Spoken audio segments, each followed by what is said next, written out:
കാനറ ബാങ്കിൻ്റെ mobile ആപ്ലിക്കേഷനായ candy app എങ്ങനെയാണ് നമ്മുടെ മൊബൈലിൽ ഇൻസ്റ്റാൾ ചെയ്യുന്നത്, അതിനുശേഷം എങ്ങനെ രജിസ്റ്റർ ചെയ്യാം, അതിനുശേഷം എങ്ങനെ ഉപയോഗിക്കാം എന്നാണ് ഈ വീഡിയോയിൽ കാണിക്കുന്നത്.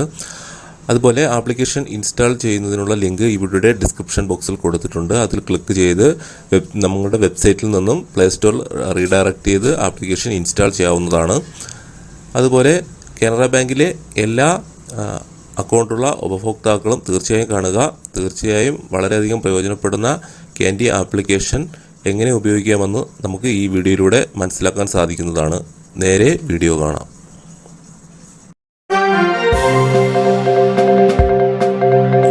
ആദ്യമായി നമ്മുടെ ഫോണിലുള്ള പ്ലേ സ്റ്റോർ എന്ന് പറയുന്ന മൊബൈൽ ആപ്ലിക്കേഷൻ ഓപ്പൺ ചെയ്യുക. അതിനുശേഷം പ്ലേ സ്റ്റോറിൻ്റെ ഏറ്റവും മുകളിലുള്ള സെർച്ച് ബാറിൽ കാനറ ബാങ്ക് അല്ലെങ്കിൽ ക്യാൻഡി എന്ന് ടൈപ്പ് ചെയ്ത് കൊടുക്കുക.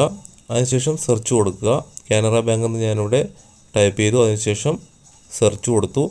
ഇവിടെ നമുക്ക് കാണാം ക്യാൻഡി മൊബൈൽ കാനറ ബാങ്ക് എന്ന് പറഞ്ഞ് ഒരു ആപ്ലിക്കേഷൻ നമുക്ക് കാണാം. നമുക്ക് ജസ്റ്റ് ഗ്രീൻ ബട്ടൺ ഇൻസ്റ്റാൾ എന്ന് പറയുന്ന ഗ്രീൻ ബട്ടൺ ജസ്റ്റ് ഒന്ന് ക്ലിക്ക് ചെയ്ത് കൊടുക്കുക. ആപ്ലിക്കേഷൻ ഇൻസ്റ്റാൾ ചെയ്യുക. വളരെ വേഗത്തിൽ തന്നെ ആപ്ലിക്കേഷൻ ഇൻസ്റ്റാൾ ആവുന്നതാണ്. ആപ്ലിക്കേഷൻ സ്കാൻ ചെയ്തതിന് ശേഷം ഫോണിൽ ഇൻസ്റ്റാൾ ആവും. അതിനുശേഷം നമുക്ക് ഓപ്പൺ എന്ന ബട്ടൺ ക്ലിക്ക് ചെയ്ത് കൊടുക്കാം. ആപ്ലിക്കേഷൻ ഓപ്പൺ ആകുമ്പോൾ ഇങ്ങനെ ഒരു ഇൻ്റർഫേസ് ആയിരിക്കും കാണുന്നത്. അതായത് ഫോൺ കോൾസൊക്കെ നമുക്ക് അലോ ചെയ്ത് കൊടുക്കുക. അതിനുശേഷം ബാങ്കിൽ ലിങ്കിന് ശേഷം നെക്സ്റ്റ് എന്ന ബട്ടൺ അടിക്കുക. അതിനുശേഷം വീണ്ടും മെസ്സേജ് വരുന്നതിന് വേണ്ടി അലോ ചെയ്ത് കൊടുക്കുക. നമ്മുടെ ബാങ്കുമായിട്ട് ലിങ്ക് ചെയ്ത മൊബൈൽ നമ്പറിൽ നമ്മൾ SMS വരുവാനുള്ള പൈസ ബാലൻസ് ഉണ്ടായിരിക്കണം. അതിനുശേഷം ഒരു വൺ ടൈം പാസ്വേഡ് നമ്മുടെ ഫോണിലേക്ക് വരും, ബാങ്കിൽ ലിങ്ക് ചെയ്ത നമ്പറിലേക്ക്. ആ വൺ ടൈം പാസ്വേഡ് നമ്മൾ എടുത്ത് ഇവിടെ ടൈപ്പ് ചെയ്ത് കൊടുക്കുക. ശേഷം നമ്മൾ ചെയ്യേണ്ടത് ഒരു പാസ്വേഡ് ലോഗിൻ ചെയ്യുന്നതിന് വേണ്ടി ഒരു പാസ്വേഡ് ക്രിയേറ്റ് ചെയ്യണം. അതിന് 5 അക്കങ്ങളാണ് വേണ്ടത്. 5 അക്കമുള്ള ഒരു പാസ്വേഡ് നമ്മൾ നേരത്തെ ഓർമ്മിച്ച് വയ്ക്കുക. അതിനുശേഷം നമ്മളത് അവിടെ ടൈപ്പ് ചെയ്ത് കൊടുക്കുക. അതിനുശേഷം വീണ്ടും റീ എൻ്റർ ടു കൺഫേം എന്ന് പറഞ്ഞ് വീണ്ടും ചോദിക്കും. അവിടെ നമ്മൾ ഒരിക്കൽ കൂടെ അതേപടി ടൈപ്പ് ചെയ്ത് കൊടുക്കുക. നമ്മൾ നേരത്തെ പാസ്വേഡൊക്കെ ഉപയോഗിച്ച് നോക്കിയിട്ടുണ്ടെങ്കിൽ അത് വീണ്ടും ടൈപ്പ് ചെയ്യാൻ വേണ്ടി കാണിക്കും. അത് മാറ്റി വേറൊരു പാസ്വേഡ്, നമ്മൾ ചെയ്ത പാസ്വേഡ് തെറ്റാണെങ്കിൽ അതുകൊണ്ട് ശരിയായി നമ്മൾ ആദ്യം ചെയ്ത പാസ്വേഡ് തന്നെ ഓർമ്മിച്ച് നമ്മൾ ടൈപ്പ് ചെയ്ത് കൊടുക്കുക. അതിനുശേഷം ഏറ്റവും താഴെ വലത് സൈഡ് കാണുന്ന ടിക്ക് മാർക്കിൽ ഒന്ന് ജസ്റ്റ് ക്ലിക്ക് ചെയ്ത് കൊടുക്കുക. അപ്പോഴേക്കും യു ആർ രജിസ്റ്റേർഡ് സക്സസ്ഫുള്ളി എന്ന് പറഞ്ഞ് നമുക്കിവിടെ കാണാൻ സാധിക്കും. അതിനുശേഷം നമ്മളിപ്പോൾ നമ്മൾ സെറ്റ് ചെയ്ത 5 അക്ക പാസ്വേഡ് ഉപയോഗിച്ച് നമുക്ക് ആപ്ലിക്കേഷൻ ലോഗിൻ ചെയ്യാൻ സാധിക്കുന്നതാണ്.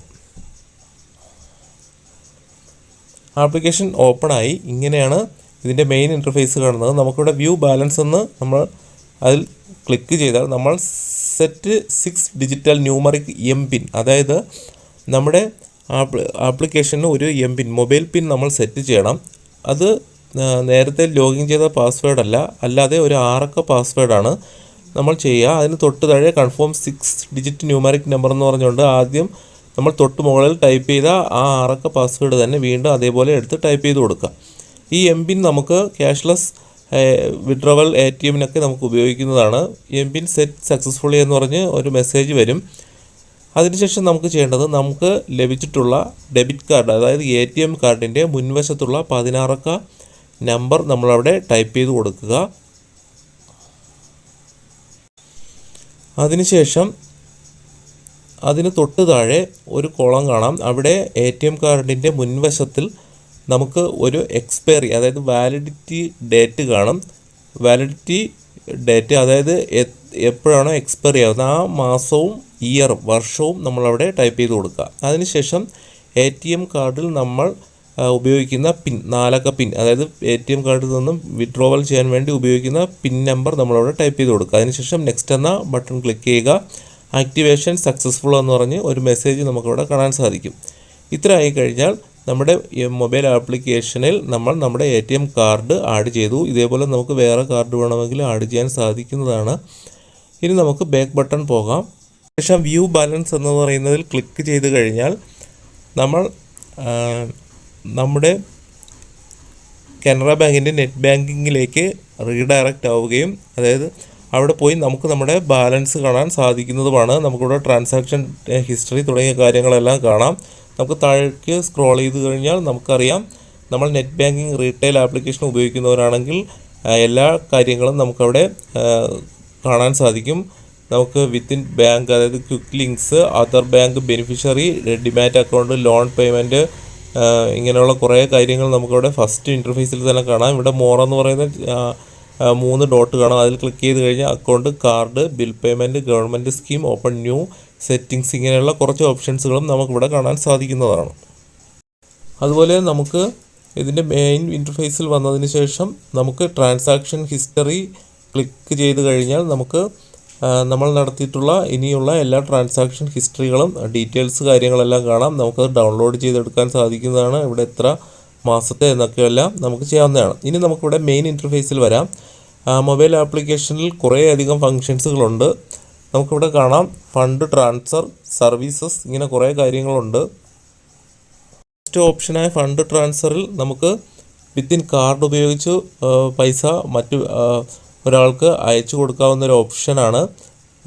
നമുക്ക് മറ്റ് കാർഡുകൾ ആഡ് ചെയ്യാൻ പറ്റും. ബെനിഫിഷ്യറി ഡീറ്റെയിൽസുകൾ നമ്മൾ ആഡ് ചെയ്ത് കഴിഞ്ഞാൽ നമുക്ക് നമ്മുടെ അക്കൗണ്ടിൽ നിന്നും പൈസ ട്രാൻസ്ഫർ ചെയ്യുവാൻ വളരെ ഈസിയായി സാധിക്കുന്നതാണ്.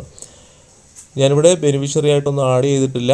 ആഡ് ചെയ്ത് കഴിഞ്ഞാൽ സാധിക്കും. അതുപോലെ രണ്ടാമത്തെ ഓപ്ഷൻ അതർ ബാങ്കിലേക്ക്, മറ്റുള്ള ബാങ്കുകളിലേക്ക് IMPS വഴി പൈസ ട്രാൻസ്ഫർ ചെയ്യുന്ന ഒരു ഓപ്ഷനാണ്. ഇത് എങ്ങനെയാണെന്ന് വിശദമായി പറയാം. അടുത്തൊരു ഓപ്ഷൻ കാർഡ്ലെസ് ക്യാഷ് ആണ്. അതായത് നമുക്ക് ATM കാർഡ് ഇല്ലാതെ ATM കൗണ്ടറിൽ നിന്നും പൈസ എടുക്കുന്നതിനുള്ള ഒരു ഓപ്ഷനാണിത്. നമുക്ക് ബെനിഫിഷ്യറി ഒക്കെ സെലക്ട് ചെയ്ത് നമുക്ക് എത്രയാണോ ടൈപ്പ് ചെയ്യേണ്ടത് അതെല്ലാം ചെയ്യാം. നമുക്കിവിടെ സർവീസസ് എന്ന് പറഞ്ഞ് രണ്ടാമത്തെ ഒരു ഓപ്ഷനുണ്ട്. അവിടെ നമുക്ക് മാനേജ് അക്കൗണ്ട് എന്ന് പറഞ്ഞ ഒരു ഓപ്ഷനാണ്. രണ്ടാമത്തെ ട്രാൻസാക്ഷൻ ഹിസ്റ്ററി അതറിയാം. മാനേജ് ബെനിഫിഷ്യറി, ഇങ്ങനെയുള്ള ഡൊണേഷൻ, ഇങ്ങനെയുള്ള കുറേ അതായത് get MMID, check book request തുടങ്ങിയ കാര്യങ്ങൾ, അതുപോലെ ഇൻഷുറൻസ് തുടങ്ങിയ കാര്യമാണ് വരുന്നത്. അടുത്ത് വരുന്ന ലൈഫ് സ്റ്റൈൽ എന്ന് പറഞ്ഞൊരു ഓപ്ഷനാണ്. ഇവിടെ bus, recharge, flight ticket, card, hotel, donation, cardless score, ഇങ്ങനെയുള്ള കുറച്ച് കാര്യങ്ങൾ. അടുത്ത ഓപ്ഷൻ ഗവൺമെൻറ് സ്കീംസുകളാണ്. അടൽ പെൻഷൻ യോജന തുടങ്ങിയുള്ള കുറേയധികം കേന്ദ്ര ഗവൺമെൻറ്റിൻ്റെ സ്കീംസുകളെല്ലാം നമുക്കവിടെ കാണാൻ സാധിക്കും. അത് കഴിഞ്ഞ് വരുന്ന അതർ ആപ്ലിക്കേഷൻ എന്ന് പറഞ്ഞൊരു ഓപ്ഷനാണ്. ഇവിടെയാണ് നമുക്ക് അതായത് നമ്മൾ ഓൺലൈനായി ബാങ്ക് അക്കൗണ്ട് ഓപ്പൺ ചെയ്യുന്ന ആപ്ലിക്കേഷനിലേക്ക് റീഡയറക്റ്റ് ആവും. പിന്നെ പേ ടാക്സ്, അങ്ങനെയുള്ള കുറച്ച് ഓപ്ഷൻസാണ്. ഇവിടെ നമുക്ക് ഏറ്റവും താഴെയായി ബിൽ പേ എന്ന് പറഞ്ഞൊരു ഓപ്ഷൻ കാണാം. ആദ്യത്തെ ബാങ്കിങ്ങിലായിരുന്നു ആദ്യം കണ്ട ബിൽ പേ. ഈ ബിൽ പേയിൽ നമ്മൾ ക്ലിക്ക് ചെയ്ത് കഴിഞ്ഞാൽ നമുക്ക് എല്ലാത്തരം, അതായത് UPI വഴി നടത്തുന്ന എല്ലാ പേയ്മെൻറ്റ് സംവിധാനങ്ങളും നമുക്കിവിടെ കാണാൻ സാധിക്കുന്നതാണ്. അതായത് ഫോൺ റീചാർജ് മുതൽ മുനിസിപ്പൽ സർവീസ് ടാക്സ് എന്ന് വേണ്ട ഇൻഷുറൻസ്, ലോൺ, എല്ലാ കാര്യങ്ങളും ഇവിടെ നമുക്ക് പേയ്മെൻറ്റുകൾ നടത്താൻ സാധിക്കും. ഇതിനെന്തെങ്കിലും കംപ്ലയിൻസ് ഒക്കെ ഉണ്ടെങ്കിൽ രജിസ്റ്റർ ചെയ്യാനുള്ള കാര്യങ്ങളെല്ലാം ഉണ്ട്. അടുത്ത് വരുന്ന മൂന്നാമത്തെ ഓപ്ഷൻ ഏറ്റവും താഴെ വലത് സൈഡ് BIM പേ ആണ്. അതായത് നമുക്കറിയാമായിരിക്കും ഗൂഗിൾ പേയിലൊക്കെ ചെയ്യുന്ന പോലെ UPI ട്രാൻസാക്ഷൻസിനെ കുറിച്ചുള്ളതാണ്. നമുക്ക് പൈസ വളരെ ഈസിയായി സെൻഡ് ചെയ്യുന്നതിനും റിക്വസ്റ്റ് വയ്ക്കുന്നതിനും QR കോഡ് വഴി നമുക്ക് പൈസ സെൻഡ് ചെയ്യുന്നതിനൊക്കെ ഉള്ളതാണ്. അത് കഴിഞ്ഞ് വരുന്നത് ഒരു ഓപ്ഷൻ കാർഡ് എന്ന് പറഞ്ഞൊരു ഓപ്ഷനാണ്. നമുക്കറിയാം നമുക്ക് ATM കാർഡ് നമ്മൾ ലിങ്ക് ചെയ്തിട്ടാണ് ഈ ആപ്ലിക്കേഷൻ ഉപയോഗിക്കുന്നത്. അപ്പോൾ ആ കാർഡ് നമുക്കവിടെ കാണാൻ സാധിക്കും. എനിക്കിവിടെ 2 കാർഡുണ്ട്. റുപ്പേ കാർഡ്, മറ്റൊരു മാസ്റ്റർ കാർഡ് ഞാൻ റിക്വസ്റ്റ് കൊടുത്തു, അത് വന്നിട്ടില്ല. അതിൻ്റെ 2 കാർഡ് ഇവിടെ കാണിക്കുന്നുണ്ട്. അത് നമുക്ക് ബ്ലോക്ക് ചെയ്യുന്നതിനോ ഡൊമസ്റ്റിക് യൂസേജൊക്കെ നമുക്ക് സെറ്റ് ചെയ്യുന്നതിനോ ഇൻ്റർനാഷണൽ യൂസേജിൻ്റെ ലിമിറ്റേഷനൊക്കെ നമുക്ക് എനേബിൾ ചെയ്യുന്നതിനൊക്കെ നമുക്കിവിടെ സാധിക്കുന്നതാണ്. ഇനി ലാസ്റ്റ് ഏറ്റവും താഴെ വലത് സൈഡ് ഏറ്റവും മുകളിൽ ക്രെഡിറ്റ് കാർഡ് എന്ന് പറഞ്ഞൊരു ഓപ്ഷനുണ്ട്. ഈ കാർഡിൽ അതിൽ നമുക്ക് ക്ലിക്ക് ചെയ്ത് കഴിഞ്ഞാൽ നമുക്ക് ക്രെഡിറ്റ് കാർഡ് ഉണ്ടെങ്കിൽ അതും കാണാൻ സാധിക്കും. ഇനി ഏറ്റവും താഴെ വലത് സൈഡ് പ്രൊഫൈൽ എന്ന് പറഞ്ഞൊരു ഓപ്ഷനുണ്ട്. അതിൽ ക്ലിക്ക് ചെയ്ത് കഴിഞ്ഞാൽ നമുക്ക് നമ്മുടെ പേര്, നമ്മുടെ mobile number, MMID, VPI, QR code, ഇങ്ങനെയുള്ള തുടങ്ങി കുറേയധികം കാര്യങ്ങൾ നമുക്കിവിടെ കാണാൻ സാധിക്കും. ഇത്രയുമാണ് കാനറ ബാങ്കിൻ്റെ മൊബൈൽ ആപ്ലിക്കേഷനായ ക്യാൻഡി ആപ്ലിക്കേഷനിൽ പ്രധാനമായും വരുന്ന സംഭവങ്ങൾ.